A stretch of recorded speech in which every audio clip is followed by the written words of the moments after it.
Saludos desde una muy temblorosa Ciudad de México esta mañana. Acabamos de registrar un sismo fuerte, así que si a los mexicanos nos ven un poco pálidos, es por esa razón. Bienvenida a toda nuestra audiencia, donde quiera que se encuentren.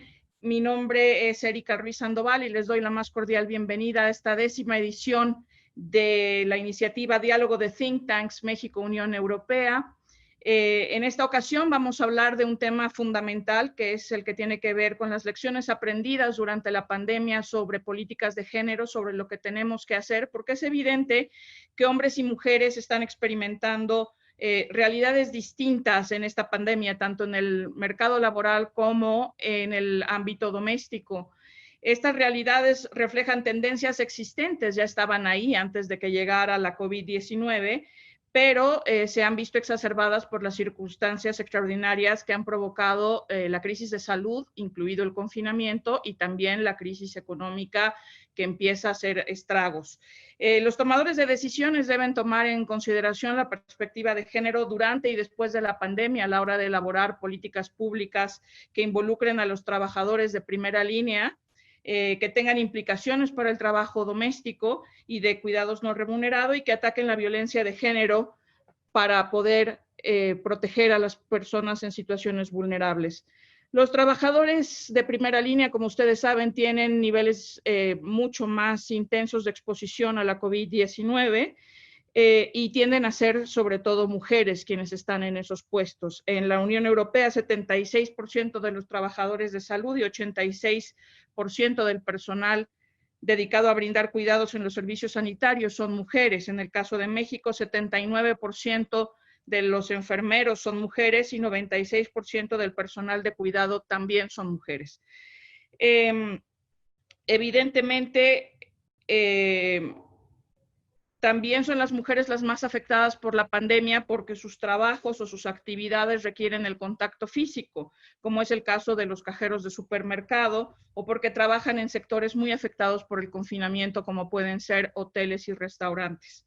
En la Unión Europea, por ejemplo, las mujeres representan el 82% de todos los cajeros de supermercado y en México son mujeres el 57% de los trabajadores informales.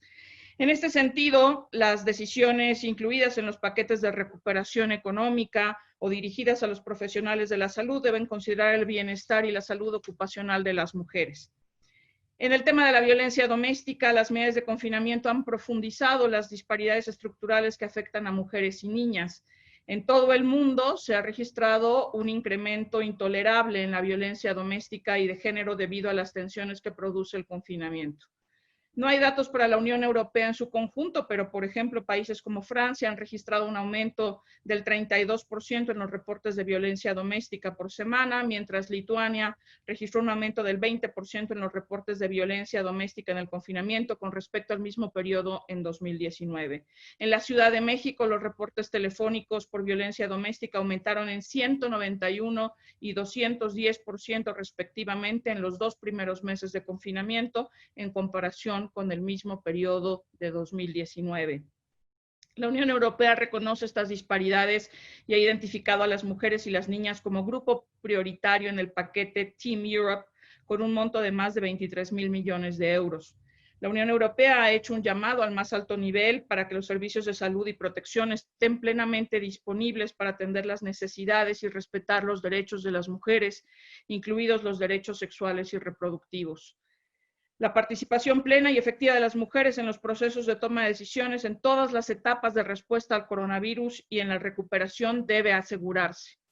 En este sentido, este webinar busca intercambiar puntos de vista en ambos lados del Atlántico con el fin de descubrir cuáles son las mejores recomendaciones que se pueden hacer en materia de política pública y de lecciones aprendidas durante la crisis de la COVID-19, y desde luego desde una perspectiva de género. Para este fin nos acompañan Sara Bayoco, investigadora de la Unidad de Trabajo y Habilidades del Center for European Policy Studies, David Ramírez de Garay, coordinador del Programa de Seguridad de México Evalúa, María Solanas Cardín, directora de programas e investigadora en temas de género y gobernanza global en el Real Instituto Elcano, y Ruth Zabaleta Salgado, asociada del Consejo Mexicano de Asuntos Internacionales y profesora de la UNAM. Muchas gracias de antemano por compartir sus ideas y experiencia con nosotros.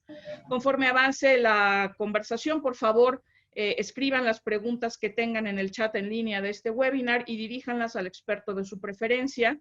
Al final seleccionaremos algunas para darles respuesta y de antemano nos disculpamos si no conseguimos cubrirlas todas. Iniciamos la conversación con María Solanas. ¿Cómo ha aumentado la pandemia las desigualdades entre hombres y mujeres, particularmente con respecto al trabajo doméstico y al de cuidados no remunerados? ¿Se ve alguna oportunidad en esta crisis para cambiar la forma en que la perspectiva de género puede incorporarse para mitigar la crisis? Tiene 5 minutos, María. Muchas gracias. Muchas gracias, Erika. Bueno, en primer lugar me gustaría enviar un abrazo fuerte a México, que ha sufrido este seísmo hace apenas unos momentos, y bueno, confiar en que la mayor parte de los ciudadanos y las ciudadanas estén a salvo. Quiero agradecer la invitación a la delegación de la Unión Europea en México y también mi alegría por compartir este debate con mis colegas. Si algo ha demostrado esta pandemia, como lo han hecho otras pandemias que la han precedido, la del Zika, la del ébola o la del SARS, por citar las más recientes, es que la tarea de cuidados es central.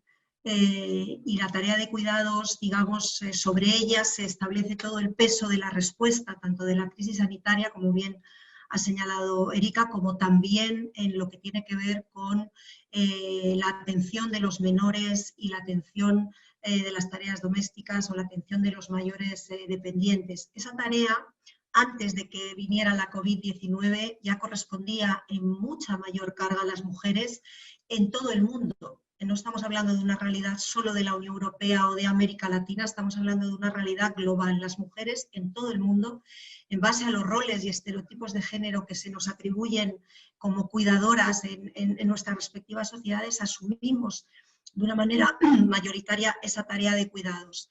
Esta crisis que ha generado la COVID ha puesto de manifiesto no solamente que esa tarea de cuidados es esencial. El confinamiento ha venido además a exacerbarla, con la mayoría de los niños y las niñas también confinados en sus casas, con sus padres, con sus madres.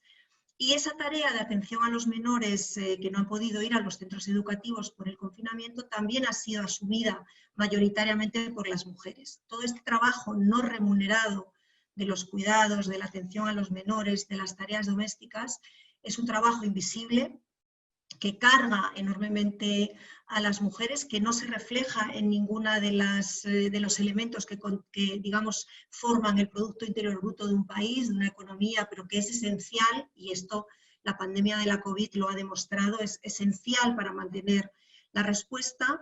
Y lejos de producirse o de poder producirse una nueva dinámica en ese reparto, en esa corresponsabilidad entre hombres y mujeres de estas tareas, todas las encuestas que se han hecho de urgencia durante la pandemia nos indican lo contrario. Las mujeres han asumido también en este momento de confinamiento con todos los miembros de la familia en el hogar, han asumido en mayor medida la tarea de cuidados no remunerada, lo cual efectivamente no es sostenible ni en el tiempo ni en la situación de las mujeres, y tiene que encontrar una respuesta pública, ¿no? de política pública. Porque es también una manera de visibilizar. Esto no pertenece al ámbito, digamos, de la actividad privada solamente, sino que las tareas de cuidado son centrales en cualquier país, en cualquier sociedad, y por tanto también hay que darle respuestas desde las políticas públicas. Por poner un elemento positivo, esta sería, si uno revisa la literatura y el trabajo académico al respecto de otras pandemias, esta sería la primera pandemia que de alguna manera se plantea con rigor incluir la perspectiva de género en la respuesta, no solo de la crisis sanitaria, sino también en la respuesta económica y social, que es fundamental. Y en ese sentido sí podríamos pensar que es una oportunidad, ¿no? La prioridad que algunos países de la Unión Europea, la propia Unión Europea ha hecho un llamamiento, aunque ha sido lenta, he de decir, a subrayar la importancia de la perspectiva de género en la incorporación de la respuesta inicial a la pandemia, pero ha reaccionado. Voy terminando, gracias Erika. Sí podría ser una oportunidad. Algunos países lo están demostrando, la Unión Europea lo está poniendo sobre la mesa, España o Suecia, por citar algunos, creo que México también.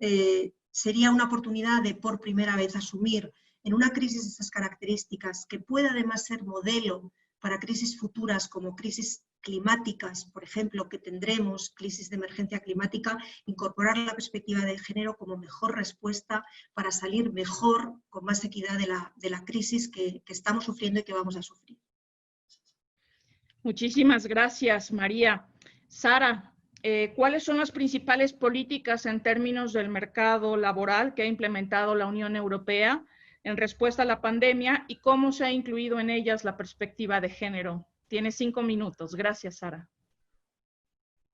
Yeah, thank you very much for the invitation, and I was also sorry to hear about what happened in Mexico, and I hope the consequences will be not so serious. So coming to the impact on the labor market in the EU, the pandemic has had a huge effect. The unemployment is expected to rise up to 11% in 2021, youth unemployment even more, up to 30% possibly, and also the pandemic has accelerated some trends such as digitalization that will change the labor market demand and the demand for skills. Specifically for gender, as Erika has mentioned in the introduction, and also Maria, the impact is different for women because the work-life balance has worsened more for women than for men, and the risk of unemployment is higher for women because the women are employed in those sectors that are highly affected. Now, coming to the response of the EU in terms of the labor market, there are two main instruments that have been put in place. So one is the SURE. The support, it's a temporary support instrument to mitigate unemployment risk, to support short-time working scheme in member states. The other one is the temporary financial instrument to reinforce the European budget, and it's known with the name of Next Generation EU or Recovery Fund. Now this one is also divided into different sub-instruments that were already part of the multi-annual financial framework of the European Union, but the Recovery Fund or the Next Generation EU reinforces, so add money to these instruments that were already in place. Now, when it comes to the gender perspective, there is nothing specific or explicit that has been put forward yet in these instruments, although it is likely that through gender mainstreaming, this will be taken into account as these instruments will be detailed in the next months.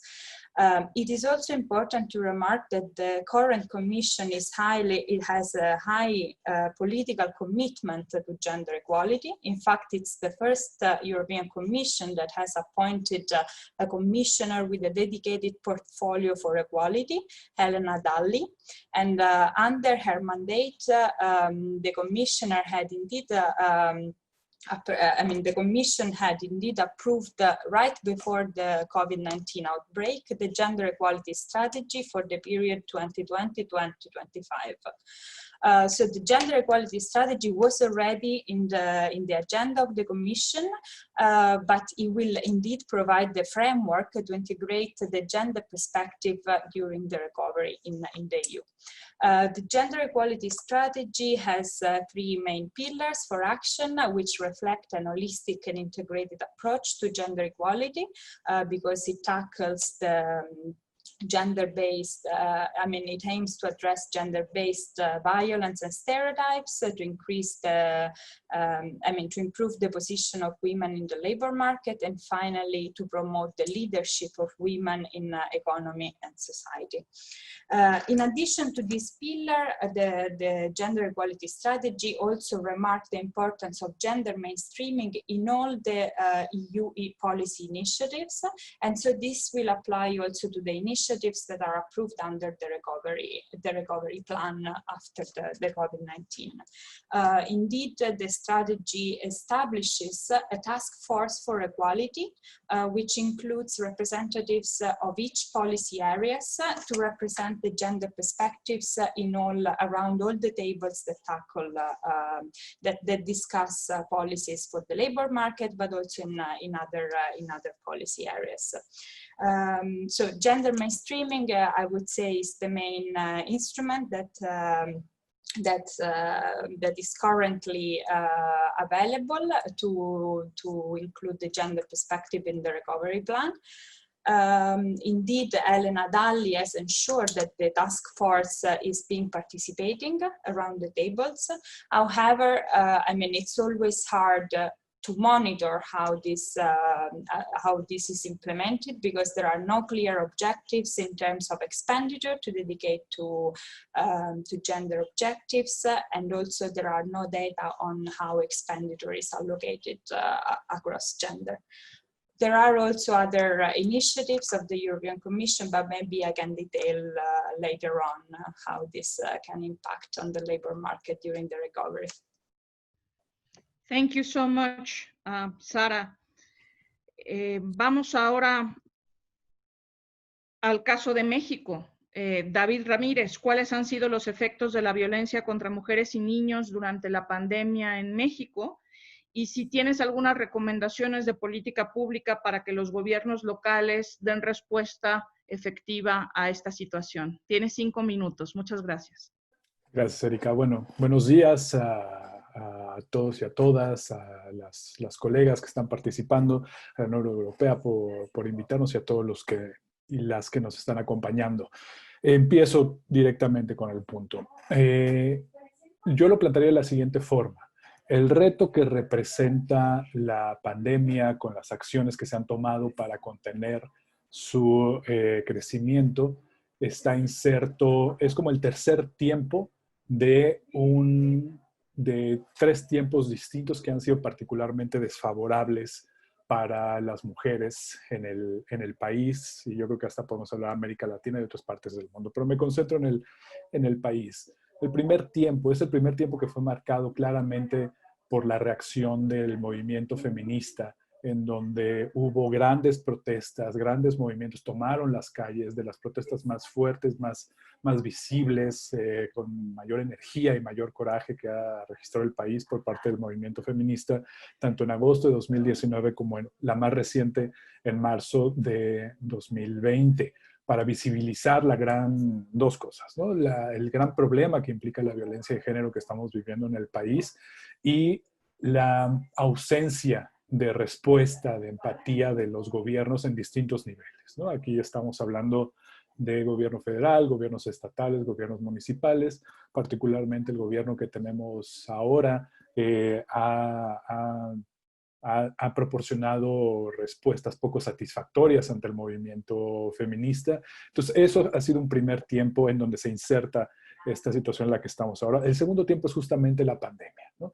Después de estas presiones, de estas reacciones ante la gran violencia que se ha acumulado y la falta de respuesta, viene esta coyuntura tan difícil que obligó a una cuarentena, a aplicar una cuarentena que se fue aplicando paulatinamente en el país y con grandes diferencias, pero que se inserta en un contexto, en un caldo de cultivo bastante complicado para las mujeres y sobre todo para los contextos familiares. Y ahí ha habido distintos textos, distintos trabajos, distintos datos que muestran cómo esta problemática, esta reacción de la cuarentena se incrementó la problemática. Por ejemplo, vimos, si nos enfocamos en el tema de Ciudad de México, y las llamadas de emergencia que se reciben a través de una línea que se llama Línea Mujeres, tenemos un dato muy importante. En marzo, ¿no?, que es de este año, justamente cuando empieza la pandemia, si lo comparamos con marzo del año pasado, el incremento de llamadas se elevó a 191%.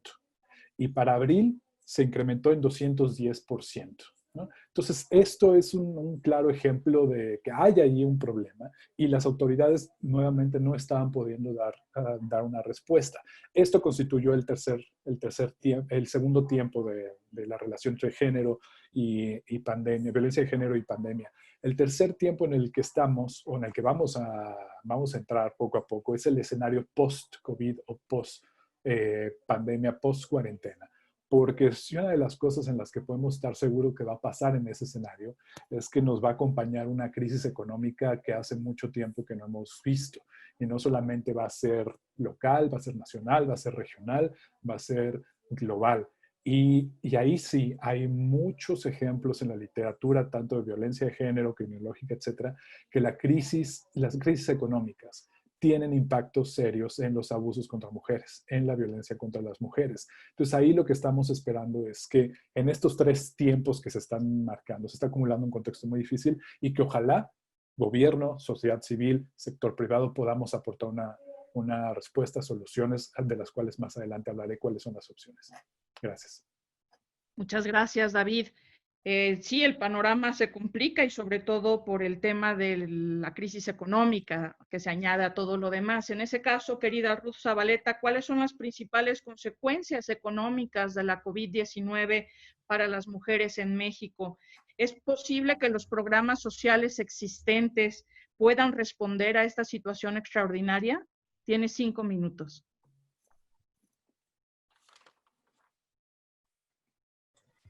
Muchas gracias, querida Erika.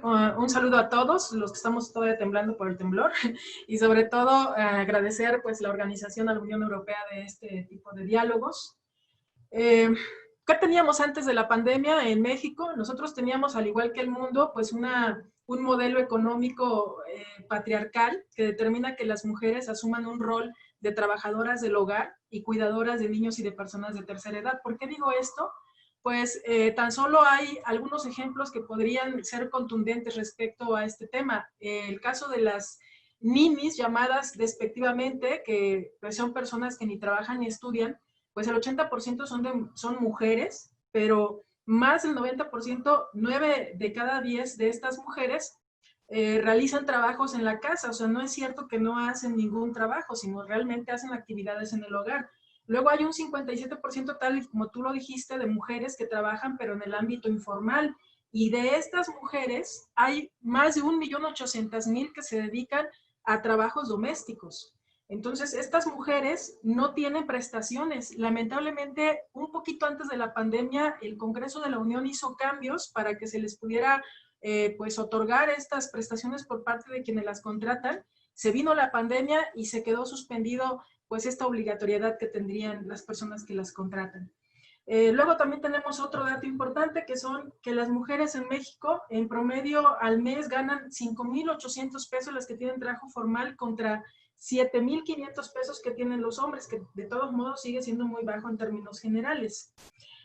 Nosotros en México creo que tenemos una gran ventaja. La ventaja es que las mujeres, este movimiento feminista del que hablaba David, no es un movimiento que comenzó a manifestarse en este año, sino que tiene varios años construyendo un modelo diferente para atender la situación de la igualdad de género. Y desde el 2007, las mujeres en la Cámara de Diputados, que eran el 24% de mujeres en ese tiempo, lograron un presupuesto de perspectiva de género, de transversalización de perspectiva de género. Lo ejercen 20 instituciones del gobierno federal y este presupuesto servía para atender todo lo que era política pública para lograr la igualdad de las mujeres. Tan solo podemos ejemplificar cosas pues en cuestiones de salud, en cuestiones de educación, se implementaron programas, incluso en el propio ejército se implementó un recurso para que pudieran las mujeres hasta tener sanitarios, por ejemplo, que ya había mujeres en activo y que no tenían ni siquiera las condiciones para estar dando el servicio. Pero voy a regresar al asunto de lo que sucedió, de los antecedentes con este presupuesto, que llega este gobierno y retira el presupuesto del Fondo Nacional del Emprendedor. Para enfrentar la cuestión económica, nosotros necesitamos que la Secretaría de Economía pues tenga los recursos suficientes. Este presupuesto de 30 millones de pesos fue retirado, también el financiamiento del microempresario de 120 millones de pesos fue desaparecido. Estoy hablando solamente para el caso femenino. También se redujo a un 50% el crédito para el bienestar de las mujeres y lamentablemente se desapareció el apoyo a la agricultura, ganadería y desarrollo rural, que en este momento pues son fundamentales para la cuestión de la alimentación. Se desapareció el apoyo total a estancias infantiles y los apoyos para créditos de vivienda para mujeres y para infraestructura. ¿Qué es lo que yo creo que se puede hacer y cómo se puede aprovechar la pandemia y empatarlo con el asunto de que las mujeres avanzaron en el ámbito de la igualdad política? Las mujeres en el 2014 logramos un cambio en el Congreso de la Unión para que hubiera paridad de género. Esto obligó a los partidos a que hubiera 50% de candidatos hombres y mujeres y se logró que la Cámara de Diputados lograra un 50% de integración de mujeres, es decir, la paridad. Estas mujeres son las que tienen la facultad exclusiva en los diputados para lograr que el presupuesto se apruebe cada año. Entonces se vuelve a reintegrar este presupuesto. Si las diputadas lo quisieran hacer, unidas todas, podrían lograrlo, que todos los presupuestos que se desaparecieron para apoyar a las mujeres en el ámbito de economía se pudieran recuperar, pero además se lograra transitar hacia otras, hacia otras leyes y legislación. ¿A qué me refiero? A que se podría lograr que se hagan mayores transferencias. Ahorita las mujeres dependen del 22.5% de transferencias económicas. Se incrementara el apoyo de las transferencias y además se apoyara con un bono, creo que ya se me terminó el tiempo, con un bono particular hacia las mujeres, ¿no? Muchas gracias, Ruth. Complicada la situación, pero hay iniciativas, hay avances del pasado, cosas que podemos aprender. Ahora hay que enfocarnos en el tema de la asociación estratégica entre México y la Unión Europea, ahora que vemos que tenemos algunos rasgos en común en este tema. La semana pasada, por medio del paquete Team Europe, la Unión Europea anunció que invertiría 7 millones de euros para cooperar con México en su respuesta a la crisis de la COVID-19. Desde su propio campo de especialización, ¿qué oportunidades identifican para que México y la Unión Europea intercambien lecciones aprendidas y políticas para incorporar la perspectiva de género en este paquete? ¿Identifican acciones específicas que ambas partes podrían promover en el ámbito multilateral a favor de las mujeres y las niñas? Cada uno de ustedes tendrá 3 minutos y seguiremos el mismo orden del principio, así que empezamos con María Solanas. Por favor, María. Gracias, Erika. Bueno, la verdad que la pandemia ha llegado en un año casi icónico, ¿no? para la causa de la igualdad de género, ¿no? Este año se cumple el 25 aniversario de la plataforma y el plan de acción de Beijing y uno de los elementos, digamos, que pueden verse más afectados es que precisamente se aparque, ¿no? la prioridad que se le iba a dar a la igualdad de género en la agenda internacional, pero también en las agendas nacionales, que se aparque porque se considere que hay otras urgencias, ¿no? Siempre estamos en la tentación de considerar a la igualdad de género como una agenda casi para los tiempos de bonanza, ¿no? Los buenos tiempos y hay que pasar a considerarla una agenda clave para salir de los malos tiempos. No podemos superar una crisis si no tenemos esa perspectiva de género.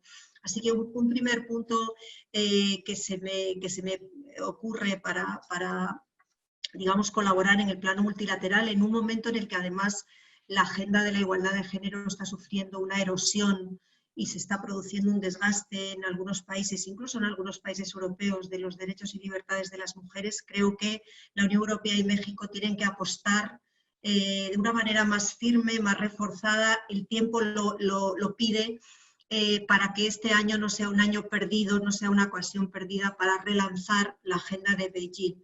Y también comprometerse, como creo que se puede exigir a México y a la Unión Europea, con no dar un paso atrás en los derechos y libertades de las mujeres, digamos, acordados en Beijing. Ahora mismo estamos sufriendo un momento en el que está en peligro ese lenguaje universal, ese acuerdo universal sobre algunos derechos. Tú has nombrado alguno. El acceso universal a la salud sexual y reproductiva es un elemento fundamental que está ahora siendo cuestionado en algunos lugares del mundo, lo que significará nuevas vulnerabilidades para las mujeres, lo que puede significar, en fin, no el ejercicio de nuestras libertades y derechos fundamentales. Por tanto, yo creo que la Unión Europea y México tienen que sumar fuerzas en esta agenda internacional, multilateral, acompañar a Naciones Unidas en este año, en este aniversario, en este 25 aniversario, y comprometer algunas acciones concretas en los temas más clave, ¿no? Las dimensiones política y económica son las más difíciles, además del tema de la salud sexual y reproductiva. Las mujeres seguimos ocupando el 6% más o menos de los puestos ejecutivos en el mundo, es decir, apenas hay 19, 18 mujeres como jefas de Estado y de Gobierno frente a ciento y muchos hombres de los 193 países que componen las Naciones Unidas. Así que en la dimensión política hay que comprometer acciones concretas para promover el liderazgo femenino. Presencia paritaria en las listas electorales es imprescindible, pero no es suficiente. El acceso a los puestos de poder no es solo la presencia, y en la dimensión económica, ¿no?, que Ruth ha subrayado. Son dos dimensiones. Además, en la dimensión económica, los datos del Foro Mundial de Davos de brecha de género están anunciando un retroceso.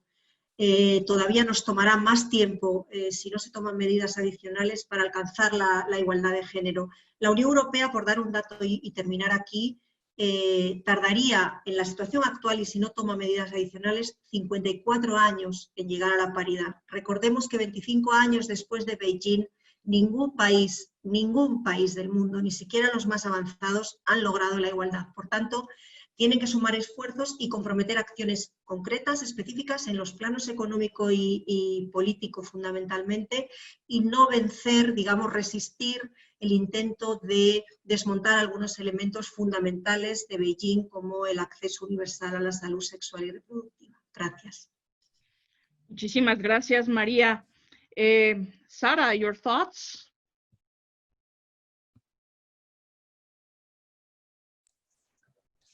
Yeah, so I think that a first probably overarching area where there could be fruitful exchanges is, I don't know, perhaps the lesson learned about what tools are successful in ensuring that gender mainstreaming deliver the expected results.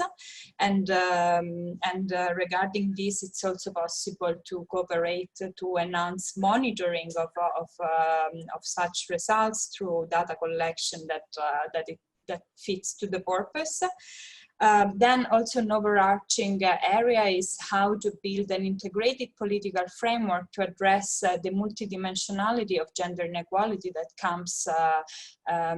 came out several times during our discussion. I mean, it is important that there are several policy instruments to tackle different aspects of the problem, because, for example, acting on the labor market without acting on, I don't know, the care responsibilities and the gender stereotypes would not help, as the legislation in the EU also showed in the past decades.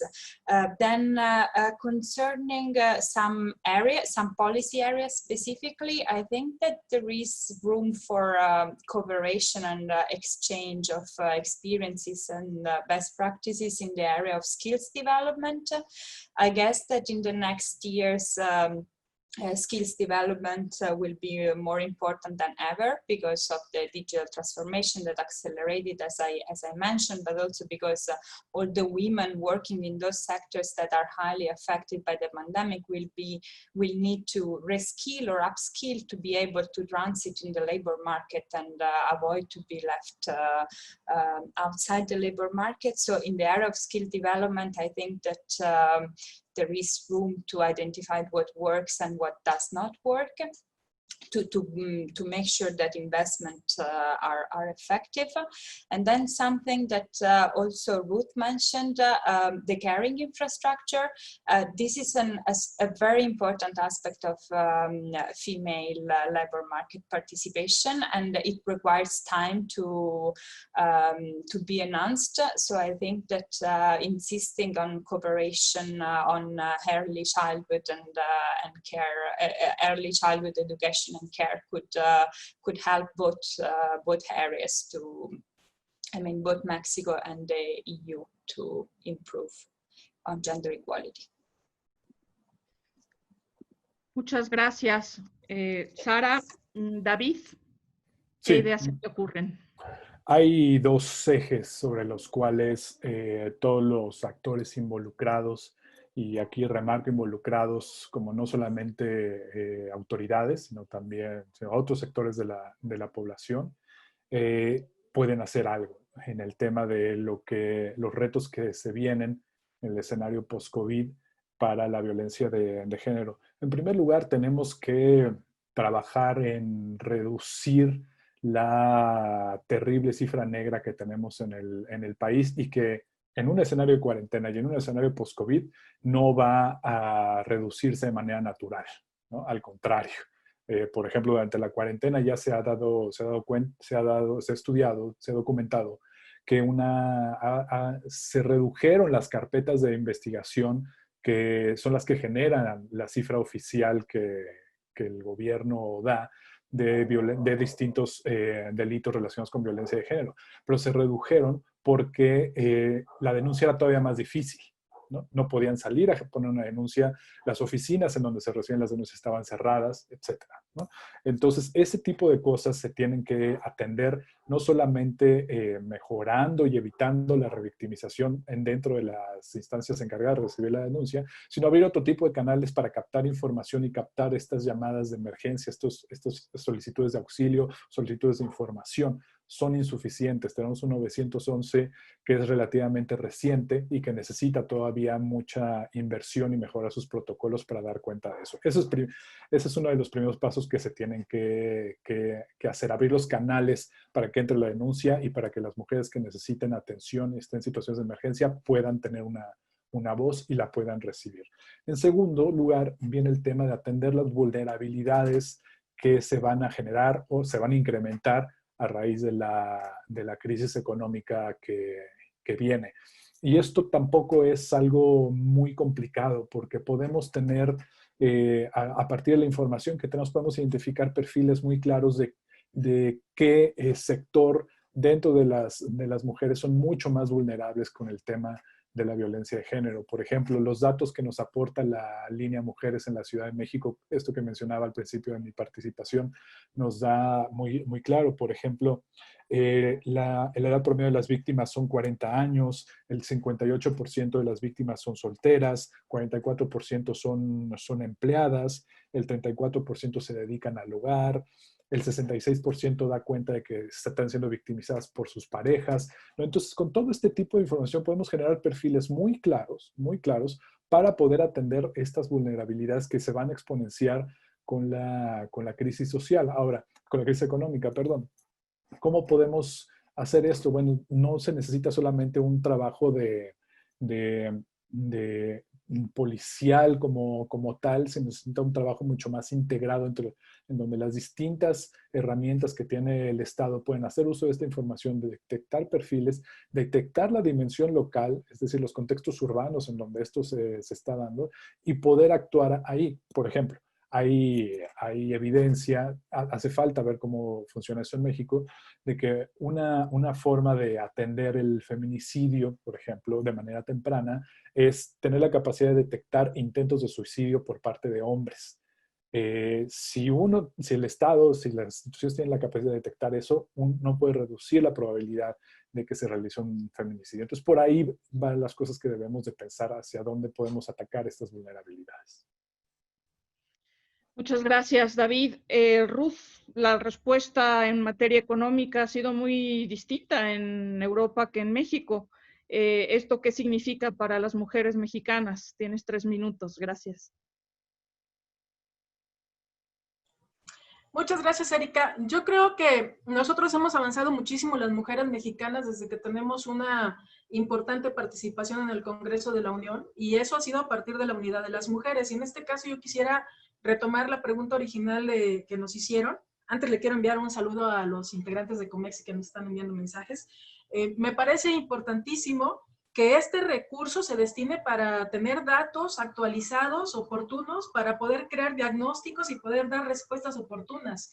México tiene, para combatir la violencia contra las mujeres, un protocolo único en el mundo, que es el de la alerta de violencia de género, y se debe de actualizar, debe de perfeccionarse, y también se debe de combatir la impunidad, pero necesitamos datos actualizados.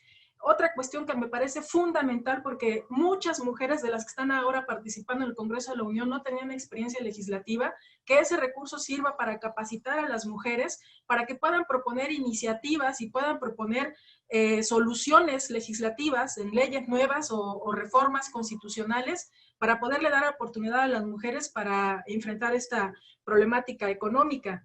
Ya se habían estado haciendo algunos cambios antes de la pandemia por parte de algunas iniciativas aisladas y sin embargo no habían fructificado porque no hay un apoyo para estas participaciones de las mujeres y a veces no hay un cabildeo suficiente. Eso podría hacerse con ese dinero.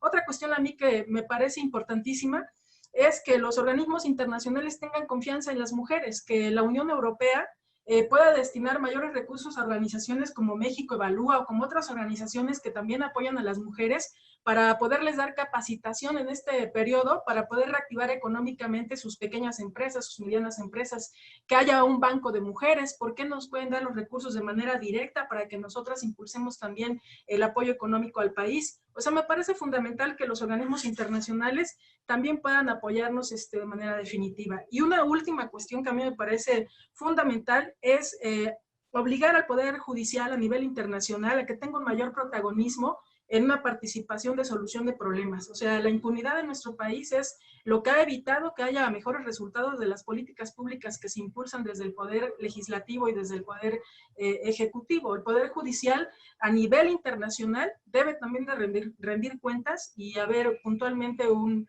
seguimiento de qué están realizando en torno a disminuir la violencia contra las mujeres y en nuestro caso en México, pues a disminuir los feminicidios sobre todo, ¿no? De acuerdo, pues les agradezco mucho estas dos rondas de preguntas y ahora vamos a las de nuestra audiencia. Empiezo por Sara. Dicen que es muy interesante lo que has dicho sobre estrategias que incluyen técnicas holísticas para resolver problemas en materia de género. Quisiera saber dónde encontrar más información sobre este enfoque holístico o estas técnicas holísticas. Well, I would say that a possibility is to start, first of all, looking at the gender equality strategy. I think that gives an idea of how the different dimensions of gender inequality can be integrated into a policy framework for holistic action. Then I think that having a look to the Gender Equality Index that is being developed by the IGE, European Institute for Gender Equality, gives also a good idea of all the dimensions and sub-dimensions that contribute to generate gender inequality or gender equality in a positive term in a society. So I think this is a starting point to understand more or less all the dimension and to dig a bit more into the details of what we have discussed today. And also, if you allow me, Erika, I've seen that someone asked about some institution of the EU that identify good practices and promotes directives. So I would refer again to the European Institute for Gender Equality. Definitely they track progress on gender equality in the EU. They compare countries and also in all different dimensions, so you can see where progress is happening in different areas. I'm not sure they have something on good practices in terms of showcasing stories of success and so on, but I guess so. I mean, I'm sure that in some reports they display some. Okay, I think Maria can add on this. So yes, in terms of directives, it really depends. There is the committee of the European Parliament, the FEM Committee for Women's Rights and Gender Equality, and then the DGs, the Director General of commissions, but it depends on the policy area that promotes directives for, or in general, legislative actions for gender equality in the EU. Muchas gracias, Sara. pues ahora una pregunta para María, que además va a complementar esto que nos ha dicho Sara. Nos preguntan que qué opinas de la manera como ha sido gestionada la crisis de la COVID por países dirigidos por mujeres. Quizás el caso emblemático es el de Nueva Zelanda. Esto da un reflector mayor a que las mujeres son capaces de gestionar estas crisis de mejor manera que los varones. Rompe un poco el techo. ¿Qué opinarías a ese respecto, María? Muchas gracias, Erika. Efectivamente, como ha dicho Sara, el Instituto Europeo de Igualdad de Género, EIGE, en sus siglas en español, que tiene solamente 10 años de vida, acaba de cumplir sus 10 años, sí que hay elementos de buenas prácticas. Es una institución de la Unión Europea, pero que tiene que dedicada a impulsar la Unión Europea, la igualdad de género dentro de la Unión. Por tanto, también es crítica con algunas medidas que adopta la Unión Europea y algunos Estados miembros. Y, por último, ellos hacen un seguimiento por cada Estado miembro de estadísticas y datos que se puedan comparar. Y además incluye muchas dimensiones. Yo lo recomiendo, yo lo consulto a menudo, es una buena fuente de datos y lo recomiendo. EIGE, si hay alguna dificultad, yo le puedo mandar a Erika luego la página web para nuestros seguidores en México. Bueno, efectivamente ha habido un poco de noticia generada alrededor de un artículo que se publicó diciendo las mujeres gestionan mejor la crisis, ¿no? Bueno, yo escribí otro artículo que está publicado en el blog del Real Instituto Elcano, no expresando ser contraria a esa tesis, sino, digamos, poniendo un poco de luz sobre por qué estas mujeres que efectivamente han gestionado relativamente bien la pandemia lo han hecho, ¿no? Para empezar, efectivamente es un número mínimo de mujeres. Ese análisis jamás podría haberse hecho con los hombres. Insisto, hay entre 7 y 10 jefas de Estado y de Gobierno en todo el mundo. Por tanto, analizar cómo lo han hecho esas mujeres era un ejercicio periodístico relativamente fácil. Mi idea o mi propuesta es que esas mujeres, fundamentalmente la primera ministra de Nueva Zelanda, pero no solo, han hecho bien su trabajo porque son buenas líderes, no porque sean mujeres. Son buenas líderes en el sentido de que tienen buenas dotes de comunicación, empatía con la sociedad con la que para la que han sido elegidas para liderar esa sociedad. Han reaccionado con rapidez en un momento crítico, han sabido ver todas las dimensiones del problema. En ese sentido, creo que han sido líderes inclusivas. Y eso ha sido un acierto para gestionar una pandemia que afecta a todo el mundo, a toda la sociedad por igual, pero que efectivamente afecta con más dureza a la población más vulnerable. Todas esas primeras ministras que han hecho, digamos, o que se considera que han hecho bien la gestión de la crisis, no son necesariamente propias sus actitudes por ser mujeres. Esto también lo quiero subrayar. Este esencialismo, ¿no?, que se nos atribuye a las mujeres sobre nuestra capacidad de empatía, afectividad, cuidado, vuelve a reforzar los estereotipos de género que nos atribuyen a las mujeres, ¿no? Las mujeres podemos ser buenas líderes, somos buenas líderes, somos pocas líderes. Si hubiera más, seguramente habría muy buen referente. Y estas mujeres verdaderamente han demostrado, son un buen ejemplo de que necesitamos esos liderazgos inclusivos distintos. Todas las mujeres, además, en esa pléyade de mujeres, la primera ministra de Nueva Zelanda o la canciller alemana Angela Merkel, son completamente diferentes. Y sin embargo, son buenas líderes, ¿no? Y también han sido líderes, y aquí termino, en un contexto propicio para la igualdad de género y para la participación política de las mujeres. Son líderes de países que han impulsado durante años la participación política de las mujeres. No en todos los contextos es tan fácil que una mujer llegue a ser primera ministra, pero han llegado porque son buenas, no porque son mujeres. Y además todas son distintas, ¿no? Y esa diversidad y esa excelencia no significa que haya de ser la vara en la que medir el acceso de las mujeres a la política. También hay hombres que no son excelentes y también acceden a la política. Este es otro elemento que sí me gusta subrayar. Gracias. Muchas gracias, María. Quizás parte del riesgo de esta pandemia es que visibiliza de manera muy clara los problemas que ya teníamos, los exacerba, nos pone el foco ahí de esto lo tienes que solucionar, y sin embargo hay un instinto probablemente natural de volver a como estábamos. El caso es que termine la enfermedad y volvamos. ¿Cómo hacemos, David y Ruth, en el caso de México, para que esto que se exacerba con la pandemia, esto que se ve tan claramente, la violencia de género por una parte y también la desigualdad en el ingreso, en los puestos de trabajo, la sobrepresencia femenina en el sector informal, ¿cómo hacemos para aprovechar como excusa la pandemia y cambiar esta situación en el caso mexicano? David.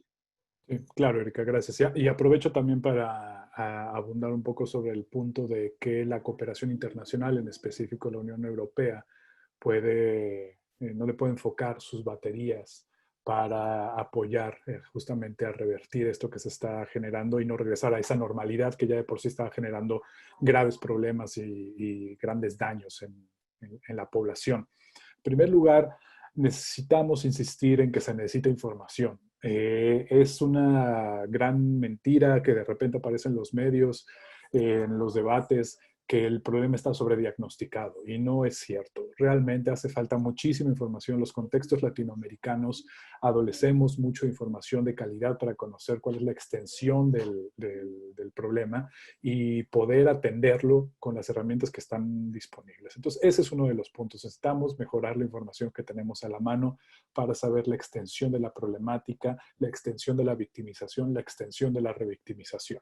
En segundo punto, necesitamos trabajar con las instituciones, con las organizaciones, para revertir desde ahí justamente toda esta, la manera en que se está alimentando esta forma machista de afrontar las cosas y esta forma machista que deriva en una revictimización en contra de las mujeres, que resulta en la imposibilidad de generar una denuncia, o que simplemente no detectan como una problemática atender la problemática que va a generar, por ejemplo, la crisis económica en los contextos familiares. Eso se tiene que atender, y se tiene que atender trabajando con las organizaciones, trabajando con las instituciones, trabajando con los tomadores de decisiones, hablando con ellos, mostrando la problemática. Y hay un espacio importante para invertir.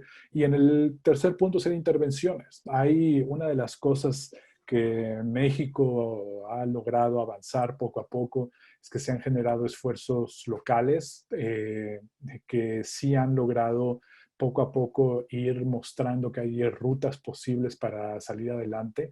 Entonces yo creo que estoy convencido que la cooperación internacional y todos los interesados deben de acercarse a ese tipo de esfuerzos, detectar cuáles son los principales retos que tienen e invertir ahí para mejorar y potencializar la capacidad de impacto que puedan tener. Un ejemplo muy claro que va a pasar ahora es la relación entre las mujeres y la economía informal. Como tú bien dijiste en tu introducción, su participación es muy importante, pero esta participación está acompañada con toda la carga que tienen además en el hogar.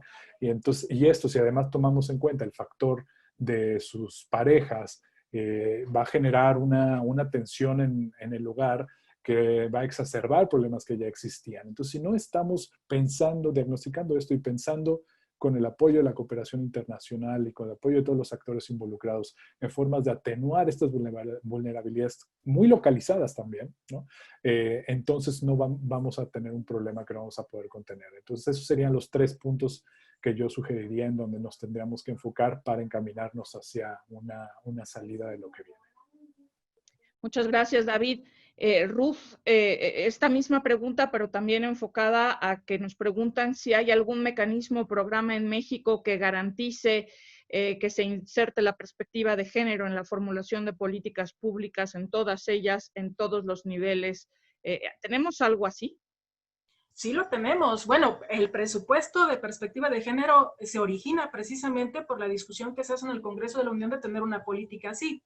El sexenio pasado, incluso uno de los ejes del Plan Nacional de Desarrollo era precisamente la igualdad de género. Se desapareció en este sexenio, pero yo creo que la sororidad y la resiliencia de las mujeres en México debe de servir para seguir unidas en este momento y lograr política pública para que las mujeres puedan enfrentar la problemática económica que se viene y de la violencia también que se ha incrementado. Creo que en este momento es fundamental que las mujeres se vuelvan a unir, que hagan un gran pacto, mujeres legislativas, presidentas municipales, organizaciones sociales, y logremos, por ejemplo, que se otorgue este bono contra el hambre en el ámbito rural, que quienes hayan perdido su empleo, las mujeres que hayan perdido su empleo tengan su ingreso vital, y sobre todo las mujeres que son pequeñas y medianas empresarias no cierren sus empresas, que tengan un bono de inversión extraordinario. Tenemos una subsecretaria dentro de la Secretaría de Economía, Luz María de la Mora, precisamente integrante de Comex, que tiene mucha experiencia en esto, que impulsó todo el capítulo de Voces Vitales en México y que tiene la experiencia suficiente para poder implementar un programa muy ambicioso desde la Secretaría de Economía para impulsar estas pequeñas y medianas empresas de las mujeres, volver a rescatar el recurso que se perdió, pero además incrementarlo y desde ahí darle la capacitación a las mujeres para poder enfrentar la problemática que se viene. O sea, sí existe esta política, nada más que estaba un poco, pues, empolvada. Tenemos que salir las mujeres, así como lo hicimos en enero, febrero, como lo dijo David. Tenemos que volver a salir de la mano y decir, estamos aquí y necesitamos que se nos vea con la dimensión que se vea justo. O sea, combatir la violencia contra nosotras no implica nada más hacer leyes, sino seguir unidas y exigir políticas públicas que den resultados, que se le dé seguimiento, que haya datos, que haya procuración de justicia. O sea, creo que esto es lo que tenemos que seguir haciendo las mujeres en México. Muchísimas gracias, Ruth. Una pregunta, ¿cuáles son las mejores prácticas en Europa para la prevención de la violencia doméstica durante la pandemia? ¿Qué se ha discutido en Europa, Sara o María? ¿Quién se anima? María, vale.